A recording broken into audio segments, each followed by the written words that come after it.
He walked up to a United States Army officer and shot him in the back of the head. Then he turned himself in. He did not run. He did not deny it. He simply handed himself over and waited for the trial. But when the case went to court, the government realized convicting him would mean exposing something much bigger than just a single act of violence. They were not just trying a man. They were standing face to face with the consequences of their own history. Was this murder or was this war? Plenty Horses had been taken from his people as a young man and sent east to be civilized in a government-run boarding school. He was one of thousands of Native children forced into a system designed to erase their identity. At Carlisle Indian Industrial School in Pennsylvania, they cut his hair. They stripped him of his language. They taught him to salute the flag, to dress like a soldier, to reject everything about who he was. He spent 5 years learning the laws and customs of the very nation that was stealing his homeland. By the time he returned home in late 1890, Plenty Horses was not the same boy who had left. But what he came back to was not a nation. It was a graveyard. Just days before his return, the United States Army had carried out what they called a disarmament operation at Wounded Knee Creek. But it was no peaceful mission. The Lakota there had already surrendered. They were cold, starving, and desperate. Most of them were women, children, and elders. The soldiers moved in to take their weapons. During the tense process, a shot rang out. No one knows who fired first, but what followed was a massacre. United States troops opened fire with Hotchkiss guns, mechanized weapons capable of firing explosive shells rapidly across a wide field. They tore through the camp indiscriminately. Teepees were shredded. Children were gunned down as they ran. Mothers were cut down while clutching their babies.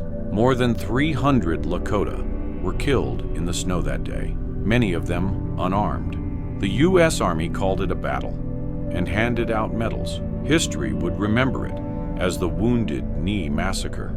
And Plenty Horses saw the aftermath with his own eyes. He walked the killing grounds where the snow still held the blood of his people. He saw women and children frozen in place where they had fallen. The same flag that taught him law and order had just buried his people in mass graves.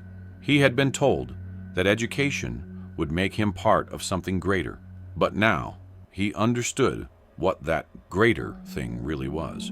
So he made a choice. He found Lieutenant Edward W. Casey, a respected officer in the United States Army.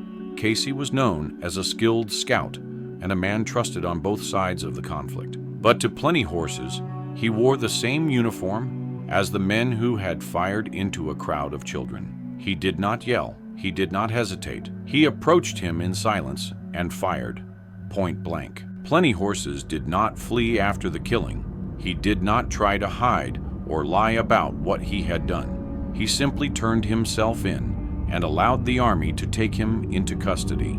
He admitted to shooting Lieutenant Casey without resistance. The United States charged him with murder and prepared to use him as a message. The courtroom would be the stage, and Plenty Horses would be the example, a warning to any Native person who dared to strike back. But once the trial began, something changed. His defense attorney did not deny the killing. Instead, he made a single, devastating argument. If this was murder, then what happened at Wounded Knee was 10 times worse, and the courtroom went silent. Because everyone in that room knew what had happened just days earlier. They knew the soldiers who had fired into women and children had not been charged. They had been decorated. If they called this a crime, then they would have to open the door to calling that massacre a crime too. The government had backed itself into a corner, so they tried to change the story. They argued that the United States was still at war with the Lakota people at the time of the shooting.